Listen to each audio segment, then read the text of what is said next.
So here's how to fix microphone is not working in NVIDIA app. So first what you want to do is right click on the audio logo on your taskbar and then click sound settings.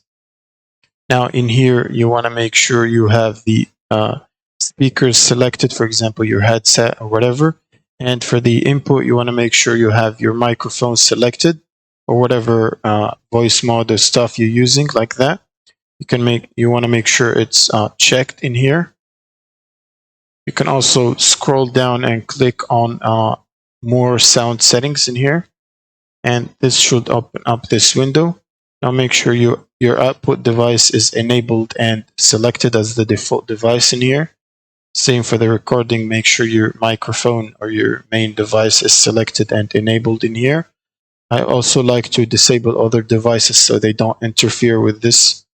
And then you can simply press OK.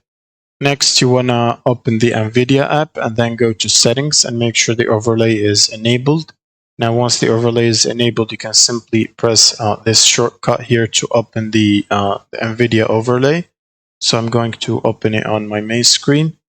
Press Alt and Z, and that should open the NVIDIA overlay. Now in here, as you can see, the microphone is currently off. So we want to click on the arrow here to turn it always on or push to talk as you like. And it will show you the push to talk key in here. So I'm going to leave it always on. Next, you want to click on this settings in here, this settings icon in here. And then click on audio. And in here, make sure you have your input or source device selected for your microphone. Now you simply also make sure that the volume is above 0. So for me, it's I'll put it 100%. And then you can simply go back and try to record your video or gameplay or whatever you're recording, and the mic should work. And that should fix the issue. Thank you guys for watching, and subscribe.